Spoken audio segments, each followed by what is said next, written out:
You with me, Tommy? That is worse than I remember.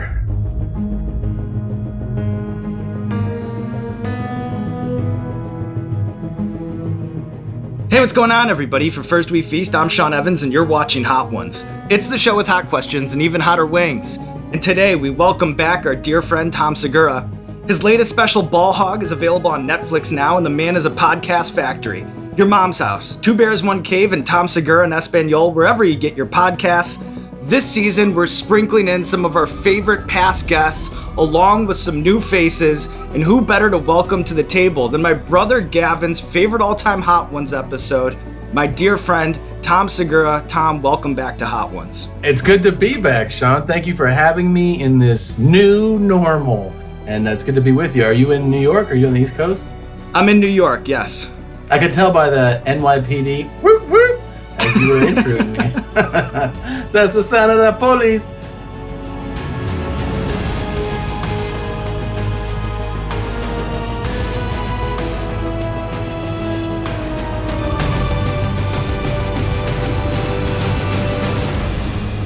Round two? Yeah, let's do it. Let's hit it.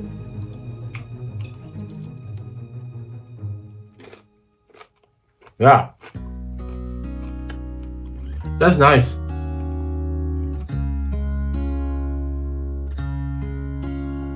So this pandemic strikes me as a unique situation for comedians because on one hand, you have this universal singular topic that everyone can relate to, but on the other hand, it's this totally miserable experience that everyone wants to escape. And there's been a lot of PR fallout from celebrity sing-alongs to famous people posting pictures by the pool saying, "I'm bored." Why are moments like these so difficult for celebrities to navigate? Because we have, for some reason, believe that if you're famous, you are intelligent or well-informed and know what to do. And then we go hey, this actor really fucked up this moment. It's like, yeah, well, he's not a thinker. He's a fucking actor. We should stop being surprised that actors or singers are not navigating the waters perfectly because, why would they? It's our own expectations. So we deserve to be disappointed by it. I heard you put forth an interesting theory on Two Bears, One Cave where you suggested that despite being larger than life, Michael Jordan is a much more relatable celebrity than, say, John Travolta because of his line of work. When you're watching the interviews, the specifically the interviews with him, and you're really thinking about the fact that this guy is as famous as anyone has probably ever been on Earth.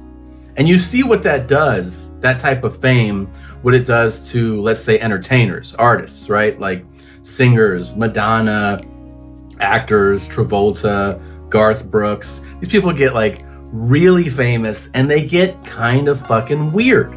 And my theory is that it's all due to sports. It doesn't matter how you start in sports. It makes you kind of the same as the next man. So I think when you're around those kinds of people, it sort of brings you down. Whereas if you're an actor, you're a singer, you're around directors, PR people, red carpets. It's all about being you're amazing, you're amazing, you're amazing. And I think that does something to their heads because those three people I listed at the beginning are fucking weird.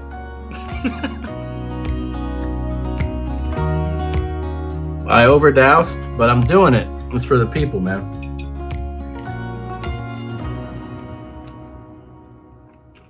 Dude, see, that's nice. So For the People was actually a rather poetic segue into this next question, because you have maybe the most dialed in fans I've ever seen. Underneath this video right now, I'm sure the comments are just filled with people telling us to keep our jeans high and tight and begging Garth Brooks to give the family closure. As someone who understands the art of humor, what is the value of an inside joke to you? I don't know. It's what's the value in a secret? It's almost it's like when you tell a secret to somebody, you reveal something and you guys have that bond. And with inside jokes, it's you're just extending that bond. It becomes a secret handshake or a wink. When we did the drive-through inside joke, people would record themselves doing it and get elaborate. And the drive-through person is yeah, what can I do for you? And he's hey Gene, I was wondering if you could put a hot bag of poutine, and Hitler would wondering if you could give me some extra fries with that. And the person would be like, yeah, no problem. Like, they would never acknowledge that someone is saying insane shit to them. And that was definitely one of my favorites. How's this one? Still pretty light? Let's see. Depending on the douse. There's a big douse on there.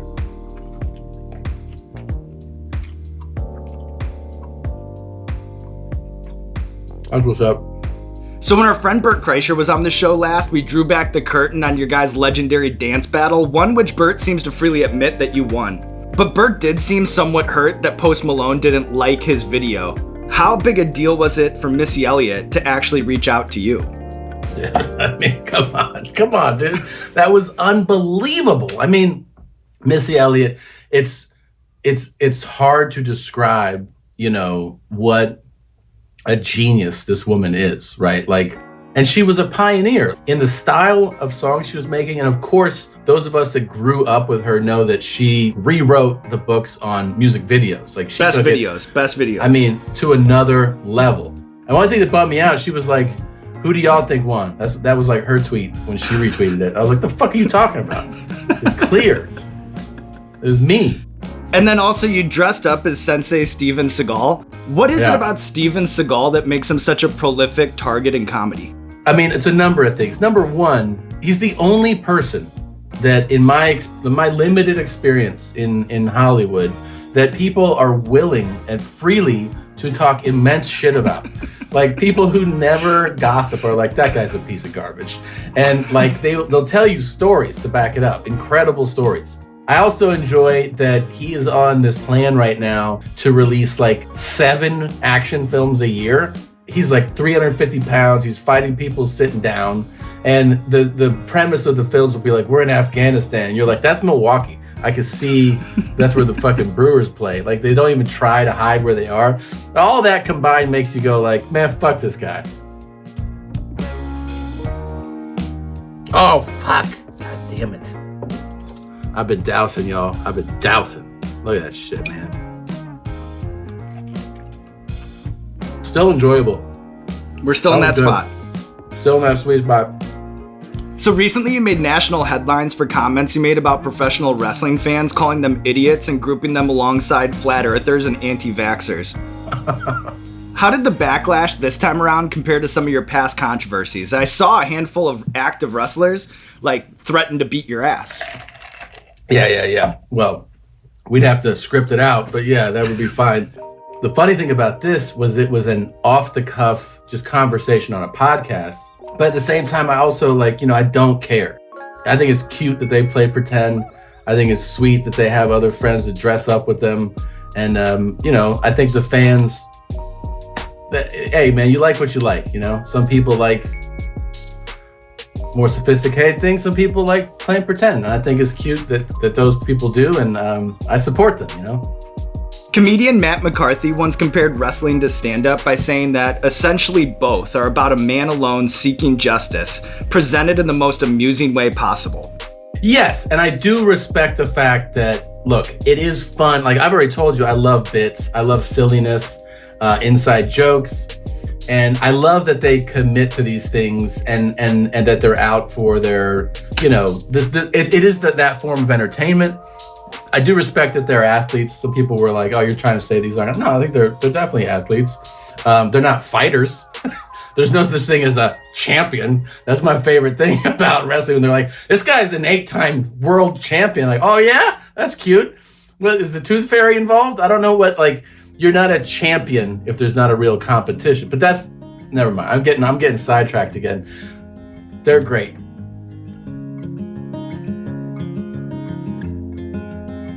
All right, Tom, you ready to move on to 5? I almost accidentally grabbed 10. It's dangerous out here when they don't set your table for you. All right. How's this one? Oh, fuck. Bruh, that's a lot. That's a big douse. That's a big time douse. All right. All right, Tom, as you know, we have a recurring segment on our show called Explain That Gram, where we do a deep dive on our guest's Instagram, pull interesting pictures that need more context. First things first, as a college football diehard, do you have a favorite memory from your day doing long snaps at Memorial Stadium in Lincoln, Nebraska? That was the best. Shout out to Jeremiah Searles. I mean, I feel like that was a dream come true. There's a couple of things where you can't believe it's happening to you. That environment is what's so great about college football. Like specifically what they do at Nebraska. It was a thrill, man. The other one, by the way, that's been amazing is getting to drive press cars. So shout out to Matt Fair of the Smoking Tire. I was like, yeah, I'd love to be able to do that. He was like, you can. And then there was a McLaren at my house the next day. So I love it. While we're on the topic, what's your experience with TikTok been like so far? Well, my experience with TikTok is that I'm married to a TikTok addict, but she has a whole theory on how to experience TikTok the right way. She says that TikTok wants you to see like people scooping ice cream and playing on the sand, but there's a deeper, darker lane of TikToks that you have to find. Christina P. her on TikTok, she's at the Water Champ, but she finds these like meth heads, people committing crimes, older, oversexed people, and they're really doing amazing work. I don't deserve any of the credit. She finds all of it and shares it with me, and it really is remarkable. TikTok is my favorite social media platform. I just found out that my last post was deleted because it violated community guidelines. Well, wait till you see what I do next.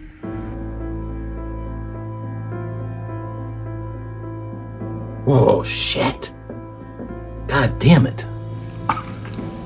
Look at that shit. All right.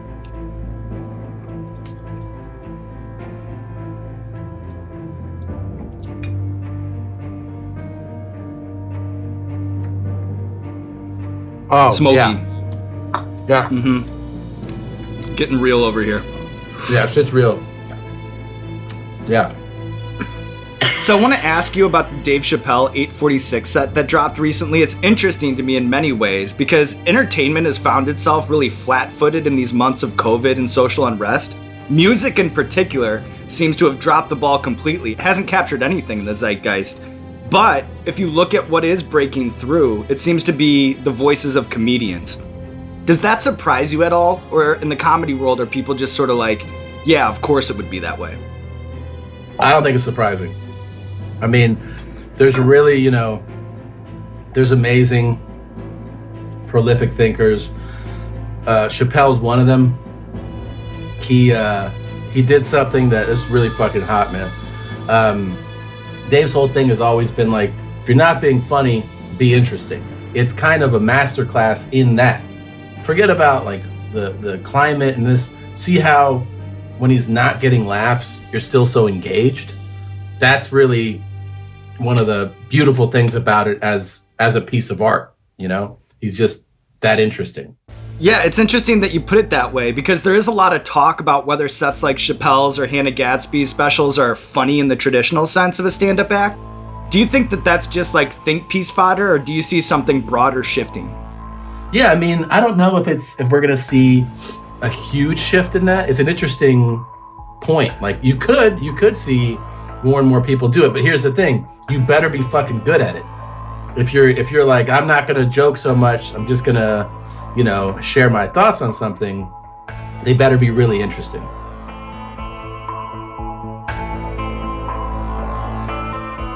God damn it.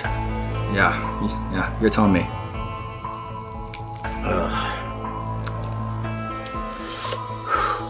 Oh. All right, God damn it. Tom, I know your mouth is on fire right now, but we have a treat that'll hopefully bring you some comfort. We reached out to two of your buddies in the comedy world and asked them for their burning questions for Tom Segura. So here they are. And first up, it is host of Tacos Con Todo, a fellow comedian, Jesus Trejo, that has an important question for you, Tom Segura. Oh, what's up, Jesus? Hey, Tom. You're probably sweating your ass off right now.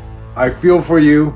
Let me help you out, get your mind off of the pain you must be having right now. And I want to ask you this. what was your favorite street joke from when you were a kid? Thanks, man, and good luck. All the good ones are pretty racist, but I think, oh my God, what was Moby Dick's dad's name? What was Moby Dick's dad's name? Papa Boner. All right, up next, we have your buddy Bert Kreischer with a very important question. Tom Segura, comedian Bert Kreischer, you know who I am. If you could replace one actor as a superhero in a superhero franchise, what superhero would you play? What actor would you replace? And what would you bring to the role that you feel that actor does not? He had so many questions within his question. Why do you even allow that? It was so who would you be? Why would you be him? Why would you think? What else do you think you could bring to the part? What's your fucking question, man? I feel like I would be Batman. Which Batman would I replace? I mean, Val Kilmer's obviously. And what would I bring to it? I mean, my shit's just, I'm more John Blaze than him, man. All right, Tom, careful around the eyes with the napkin. Yeah, that was pretty fucking dumb. You okay? I have a lot of anxiety right now. My mouth hurts. And I remember, I told your crew, I remember how much this fucking sucked. I remember the bomb was the one that made me go, fuck my life. Yep. You and me both. God damn it. God damn it. All right.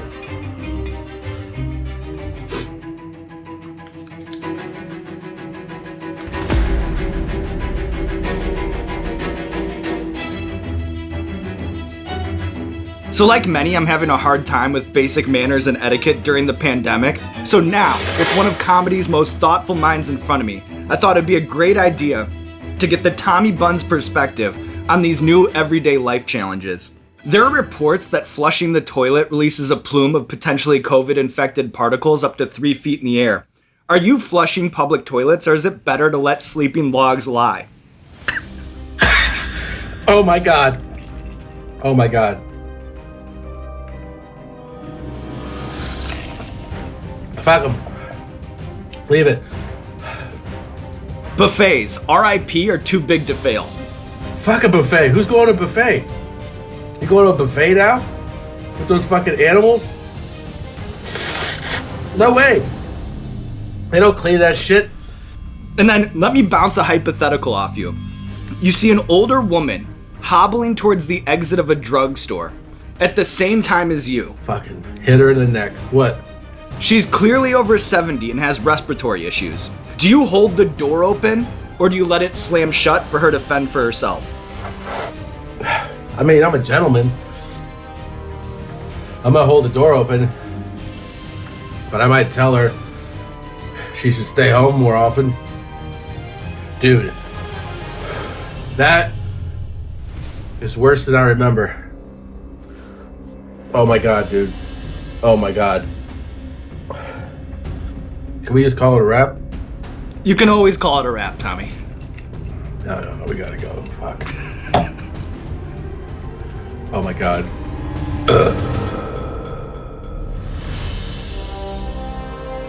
How hot's this one? Very hot, quite hot. Oh.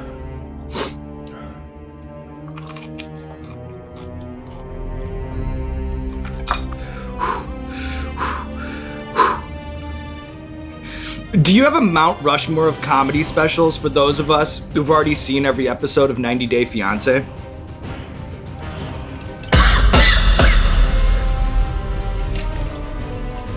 How fucking good is that show? It's the best. Man. Yeah. You gotta go delirious. Pick your poison, either bigger or blacker or bring the pain. It has to be on there. Oh my God. And then I feel like you have to give one to Carlin. You Are All Diseased or Jamming in New York. He was the greatest at what he did, like the style he did. He's a great thinker too, like we were talking about, like really thoughtful. He'd be fascinating to have right now. And the last one, I'd probably go with Killing Him Softly, Dave Chappelle. All right, my man.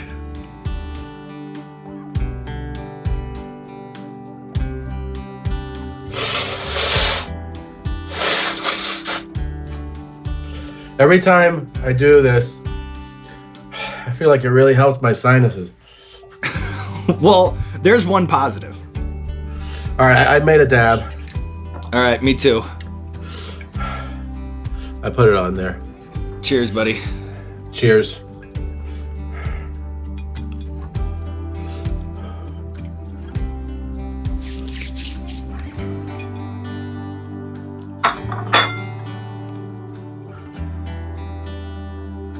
Okay, Tom, here we are at the end of our meal, 10 blazing hot chicken wings down and only one stumbling block standing between you and Sauce Valhalla.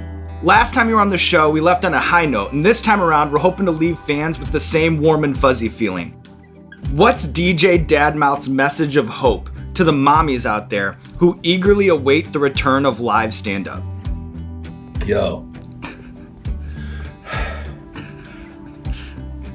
2020 fucking sucks. But it's building up. It's building up tension and pressure. You know what happens when pressure builds up, Sean? What happens? Something pops off, man. Something's going to explode. We're going to be out there dancing, grooving, laughing, moving together again in huge venues. It'll be fun. We'll be able to cough again. We'll spit in each other's faces. People will be having sex in front of other people. And it'll all be a fun party. That we'll be together fighting the invisible virus. I don't even know what I said. I just hope everybody gets their citizenship. The streets have spoken, and look at you, Tom Segura, back for another round of Hot Ones and cleaning the board for the second time. And now there's nothing left to do but roll out the red carpet for you, Tom Segura. This camera, or possibly a camera B if you set one up, let the people know what you have going on in your life. Oh my God. Well, I am podcasting a lot. Your Mom's House podcast, Two Bears, One Cave, Tom Segura en Espanol. We're doing a lot of original content. We're putting it on all our YouTube channels, on Instagram. I'll try to get back to stand-up. Hopefully I'll be on stage soon and on tour in a city near you.